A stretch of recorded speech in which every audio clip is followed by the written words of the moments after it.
The gentle clink of wine glasses mingled with quiet conversations in the intimate purple-themed wine boutique nestled in Tucson's Old Quarter.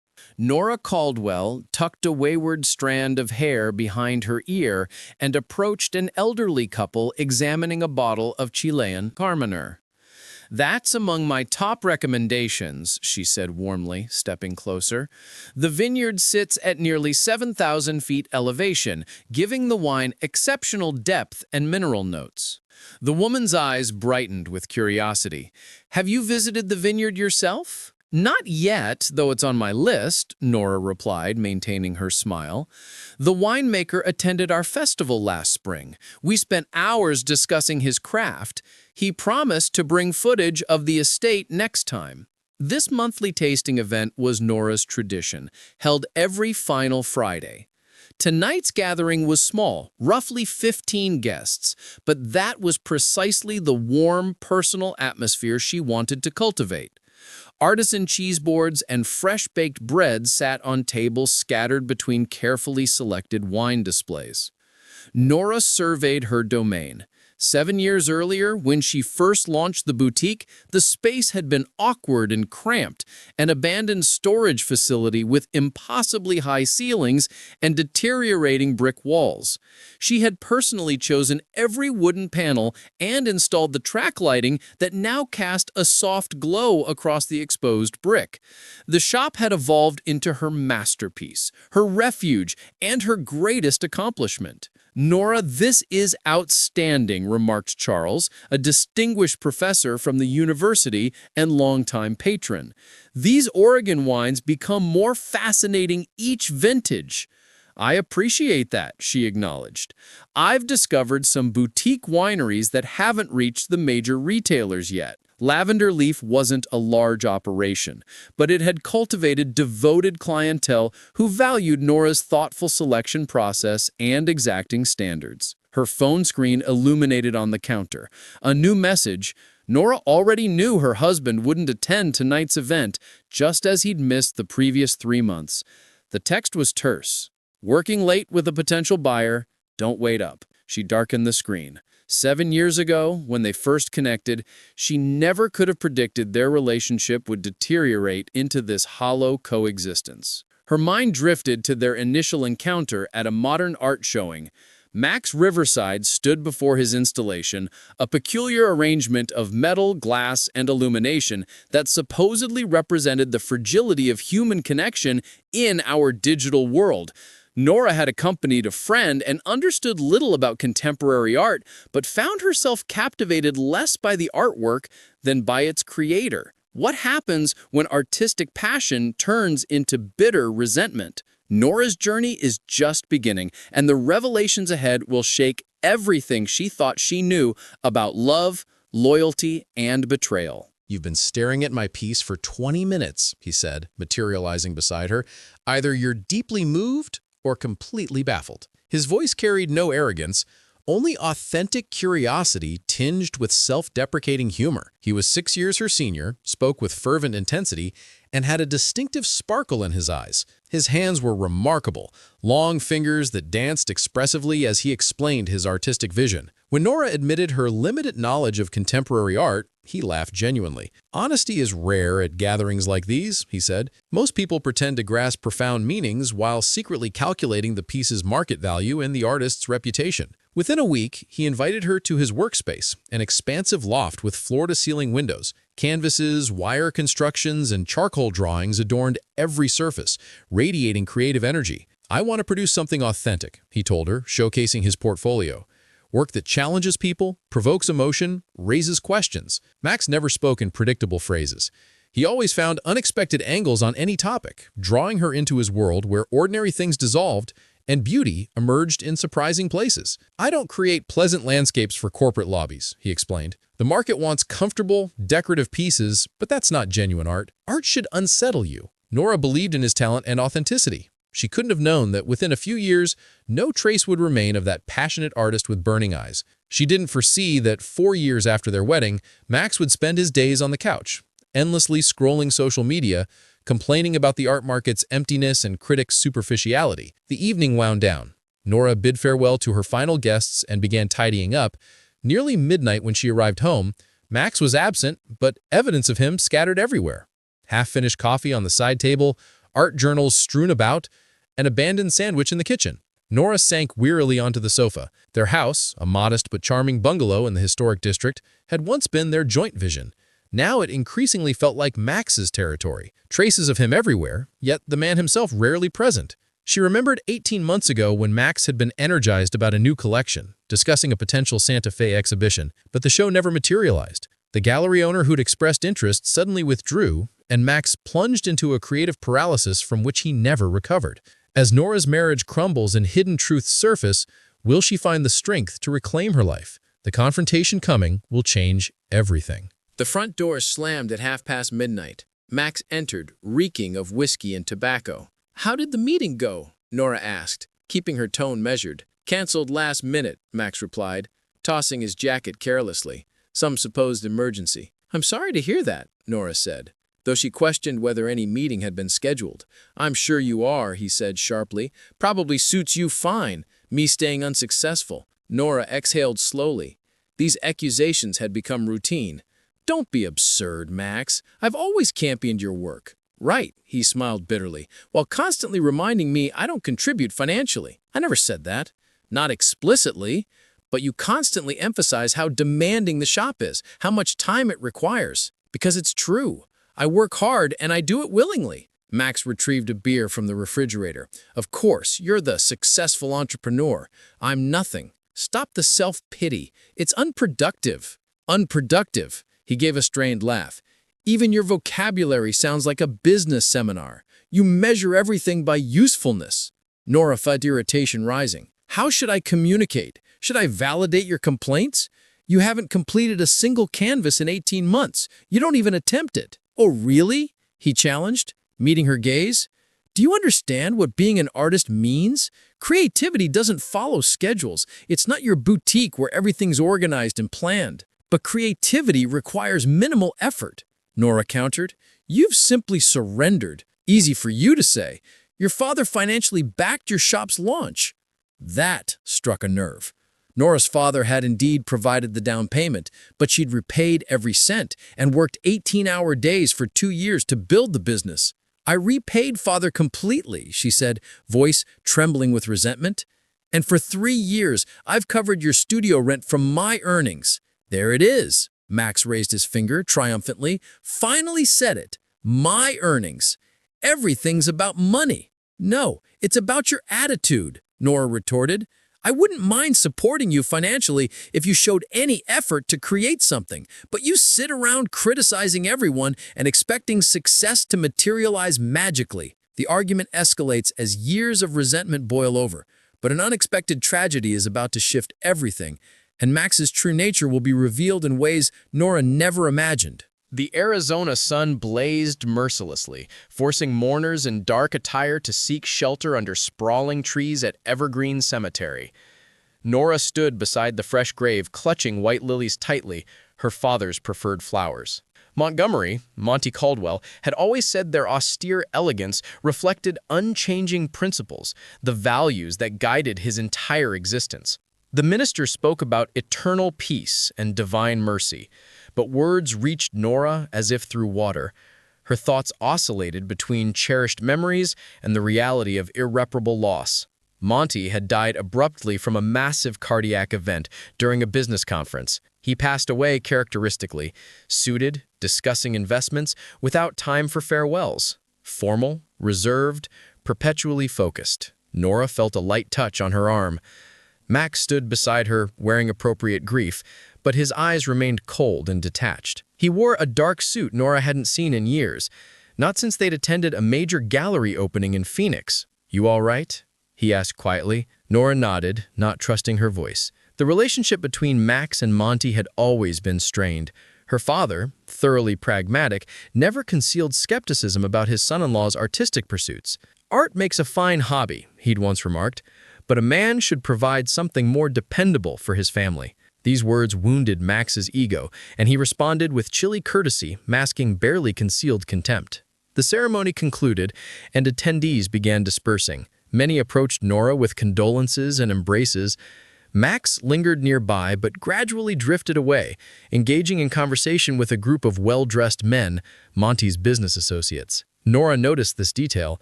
Previously, Max avoided all contact with the suits, as he dismissively called them. Now, he actively participated in their discussion, even typing on his phone. Nora? Veronica's quiet voice interrupted her thoughts. Her father's executive assistant for 20 years approached with concern. "Do you need anything?" "No, thank you. I'm managing." "Edmund wants to speak with you," Veronica said, nodding toward a distinguished gray-haired man. "About the will and formalities." Edmund Barnes, her father's attorney and longtime family friend, caught Nora's eye and walked over. "My deepest sympathies," he said, shaking her hand.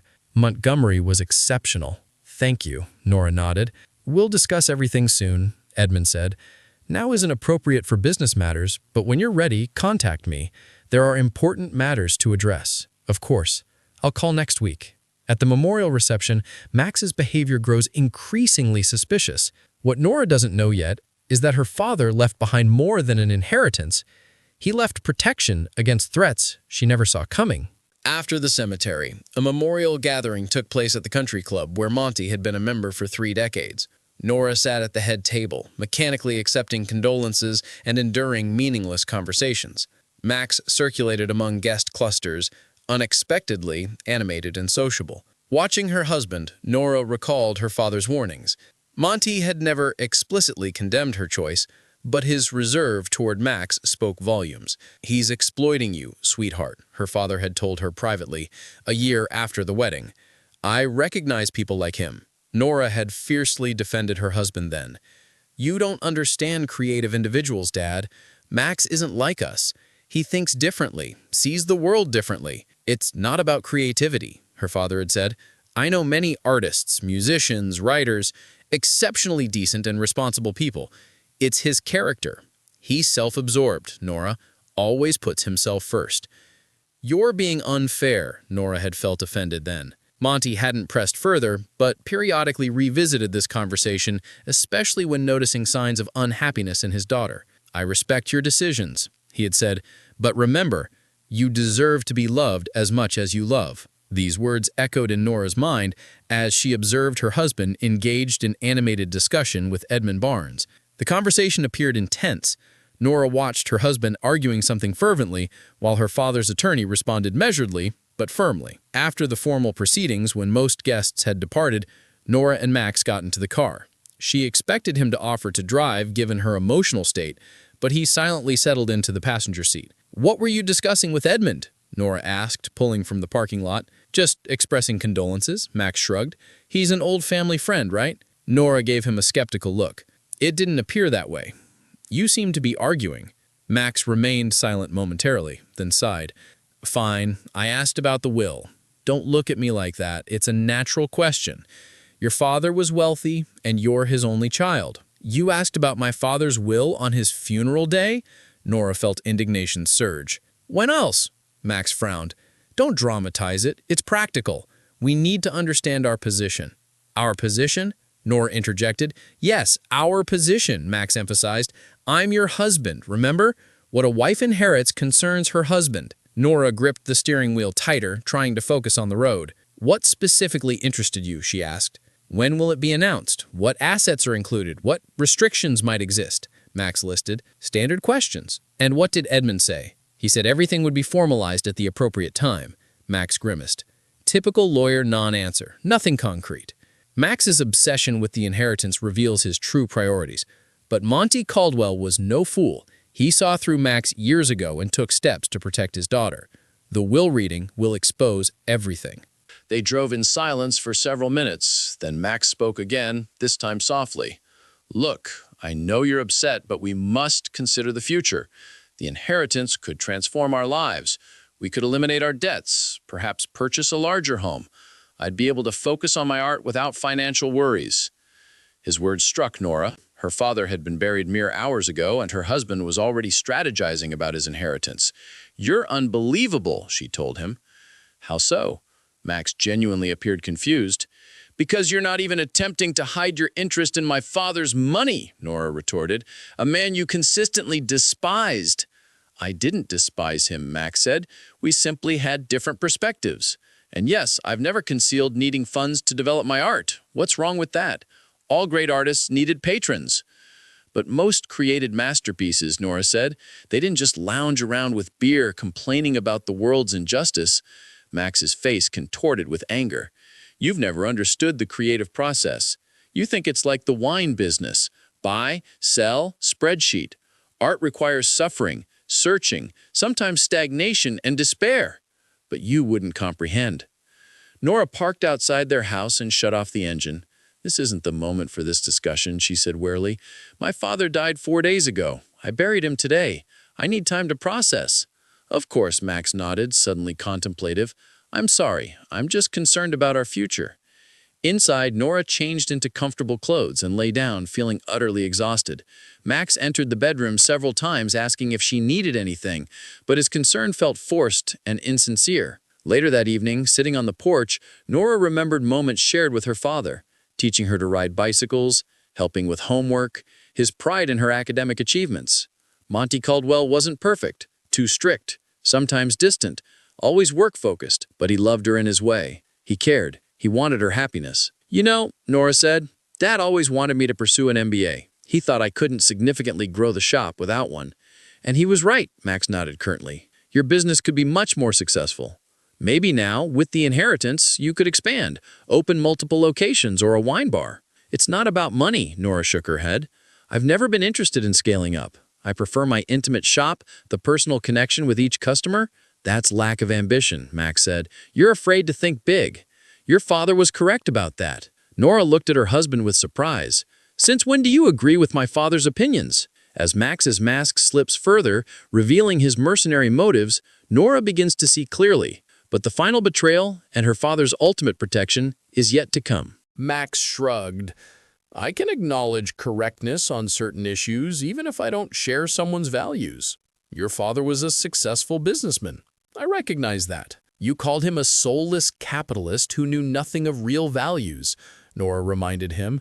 You said he was obsessed with money and status. I was too extreme, Max said conciliatorily. Looking back, I see he was right about many things, especially regarding financial stability's importance. This sudden shift seemed suspicious to Nora. Only weeks ago, Max had flatly refused to attend a family dinner, calling the gatherings tedious. Well, it's unfortunate you didn't express that while he was alive, she said. Yes, it is unfortunate, Max nodded with unnatural reflection. We might have found common ground. Nora remained silent, recognizing her husband's insincerity, his sudden business world interest, his respect for her father's memory. It all stemmed from inheritance expectations. Next morning, Nora woke to drawer sounds. Max was rummaging through her desk. What are you doing? She asked, sitting up. Looking for Edmund's contact. I want to schedule a meeting. For what purpose? To discuss inheritance details. Nora sat up fully alert. Edmund is my father's attorney, not our family lawyer. He'll communicate with me about inheritance matters, not you. But I'm your husband, Max objected, with poorly concealed irritation. We should handle these matters together. No, Nora said firmly. This is between my father and his attorney. When the will is read, I'll inform you of everything. Max straightened up, face flushed with anger. You don't trust me. It's not about trust, Nora retorted. It's about respect. For me and for my father's memory. Oh, please, Max scoffed. Your father always treated me like I was inferior. He didn't think I was worthy of his precious daughter. That's not true, Nora said. Though she knew there was some validity in his words, he thought I was worthless. An artist, he continued, growing agitated. He always said the word with contempt, as if it were an insult. You're exaggerating, Nora said, getting out of bed. Don't defend him. He was a snob who valued people only by their bank accounts. And frankly, maybe it's better he's dead. At least now his capital will be used for something worthwhile, instead of another pointless investment. Nora froze, stunned by the cruelty of his words. What did you just say? Her voice was barely audible. Max seemed to realize he'd overstepped, but he didn't apologize. "I'm just saying his money will be more useful to us." Nora felt a cold sensation spread through her core. Suddenly, the man before her was a complete stranger. "Get out of my room," she said, quietly but firmly. Max has revealed his true colors, but he's underestimated Monty Caldwell's foresight. The will reading will expose not just an inheritance, but a father's final act of protection. Nora, you're overly emotional right now, Max tried to placate her. I understand this is difficult. Get out, she repeated louder. Now! Max raised his hands in surrender and left the bedroom. Nora sank back onto the bed, hands trembling. She'd suspected for months that her marriage was failing, but only now did she grasp the depth of the chasm separating them. My father was right, she thought. Monty had seen through Max completely. His selfishness, his parasitic nature, his manipulation abilities. In that moment, Nora made a decision. She wouldn't tolerate this marital farce any longer. She wouldn't let Max access her father's inheritance, money earned through a lifetime of work. She wouldn't let him destroy what she'd built, her business, her reputation, her life. She stood, walked to the mirror, and examined her reflection. Pale face, dark circles beneath her eyes, but a look of determination and clarity, just like her father's. Nora took a deep breath and slowly exhaled. It was time to end this relationship, time to start a new chapter without Max Riverside. The morning was unusually cool for Tucson. Nora woke early and stared at the ceiling for a long time. She could hear Max snoring through the wall. After their confrontation, she'd slept in the guest room. Even a week ago, divorce seemed terrifying, nearly impossible. Now, however, she felt strange calmness, as if she'd finally made a long-overdue decision. Max's words about her father were the final straw breaking her illusions. She stood, walked to the mirror, and examined her reflection. Pale face, dark circles beneath her eyes, but a look of determination and clarity, just like her father's. Nora took a deep breath and slowly exhaled. It was time to end this relationship. Time to start a new chapter without Max Riverside. The battle lines are drawn. Max won't go quietly, but he's about to discover that Monty Caldwell's protection extends beyond the grave. And Nora is far stronger than he ever imagined. The final confrontation awaits. Max slowly lowered his cup. "You can't be serious," he said, attempting a smile. "This is about yesterday, Nora. Just an argument. All couples disagree." "It's not about yesterday," she shook her head. "Yesterday just opened my eyes to what I've felt for a long time. Our relationship is exhausted, Max. We're incompatible." Max changed tactics, his face becoming serious and concerned. "You're grieving your father's death. It's natural. Grief makes us make rash decisions. Let's not rush." "I'm not rushing," Nora countered. "I've considered this for a long time. We want different things from life, Max. And it's not just about money or careers. It's about values, about living, about respecting each other." Max's expression began changing. The concern mask evaporated, revealing irritation. "And you tell me this now? When your father just died? When you're about to inherit?" His voice grew louder. "What convenient timing. What does inheritance have to do with it?" Nora frowned. "Don't play innocent," Max interrupted. "You've got it all calculated. Get the money and dispose of me so you don't have to share." "Very clever." Nora shook her head. "You're making everything about money again, which proves I'm right. Material considerations are all you care about, aren't they?" Max gave a scornful smile. "You're your father's daughter, just as calculating, just as cold. You measure everything in profit terms." "That's not true, and you know it," Nora said quietly. "I've always supported you. I believed in your talent when no one else did. I paid for your studio, your materials, your exhibitions. I never asked anything in return. And now you're using it against me?" Max exclaimed. "Typical. You pretend to help selflessly, then charge me for it." The argument escalated as Max made increasingly aggressive demands. He wanted half of everything, the shop, the house, even the inheritance. But Nora stood firm. Over the following weeks, the divorce proceedings grew contentious. Max hired Raymond Prescott, known in Tucson for aggressive divorce tactics. They made exorbitant demands, half the business value, spousal support, compensation for alleged emotional distress. But Nora had something Max didn't anticipate: her father's foresight. The day of the will reading arrived. The courtroom was austere and formal. Nora sat beside her attorney, Martha Leonard. Across the aisle were Max and Prescott, both tense and expectant. Edmund Barnes, her father's attorney, approached the judge's bench with documents.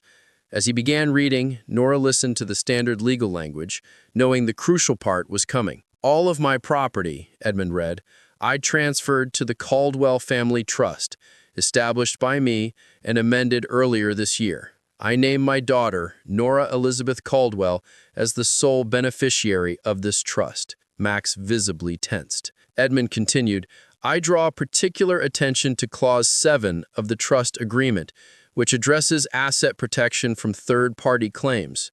Under this clause, trust assets are not subject to division in the event of the beneficiary's divorce and cannot be claimed by the spouse or ex-spouse of the beneficiary." Max jumped from his seat. "That's illegal. He can't just exclude me." "Mr. Riverside, sit down and be silent, or I'll have you removed from this courtroom," the judge said sternly, but the revelations weren't finished. Edmund produced a sealed letter Monty had left, to be opened only if Max challenged the trust terms. Monty Caldwell's final move is about to checkmate Max's greed. The letter contains evidence that will not only protect Nora's inheritance, but expose Max's true nature to everyone. The judge read the letter silently, eyebrows rising progressively higher. "I see," he finally said. "This letter contains evidence gathered by a private investigator, revealing Mr. Riverside's true motives and character." "That's blatant slander," Prescott protested, rising. "Your Honor, we object to unverified accusations." The judge raised his hand for silence. "Mr. Prescott, I understand your concern. However, this letter is part of the will. Moreover, I believe its contents directly bear on the divorce proceeding. I'm forwarding copies to the family court for review." Max paled. "What evidence? What are you talking about?" Later that afternoon, Nora met with Edmund privately. He handed her the investigator's file. As she read, her eyes widened with each page. Max Riverside wasn't who he claimed to be. His real name was Eric Walters, and he had a history of 2 failed marriages to wealthy women before moving to Tucson. His artistic career was largely fabricated. Many works he presented as his early pieces were copies of unknown artists' work. Most shocking, 3 months before Monty's death, Max had attempted securing a loan using falsified co-ownership documents for Nora's shop. The attempt failed when the bank requested additional proof, but the fact was documented. There was also evidence of infidelities. Photographs with various women, text messages planning to use Nora's inheritance for schemes with his mistress. Edmund also handed her a personal letter from her father. Nora read it with tears streaming down her face. Monty wrote about his love for his daughter, his desire to protect her future, and his confidence she would overcome this difficult period and build a new, happy life. Within days, Max's legal position collapsed. Confronted with the evidence, he agreed to a settlement. No claim to the business, no claim to the inheritance, no spousal support. He would receive only an equitable share from selling the shared house and division of personal assets acquired during marriage. The divorce was finalized by late spring. Nora sold the house and purchased a smaller but charming home near downtown with a spacious porch and garden space. Life gradually found a new rhythm. Purple Leaf continued thriving. Nora began expansion plans, purchasing the adjacent space to create a combined wine boutique and art gallery, a place where wine, art, and community could converge. It was a crisp October morning when Nora opened the newly renovated Lavender Leaf. The grand opening exceeded expectations. The venue filled with people, regular customers, friends, local business community members, journalists. Nora, dressed in an elegant burgundy suit, accepted congratulations and gave tours of the transformed space. Marcus Devon, the architect who designed the renovation, approached with champagne.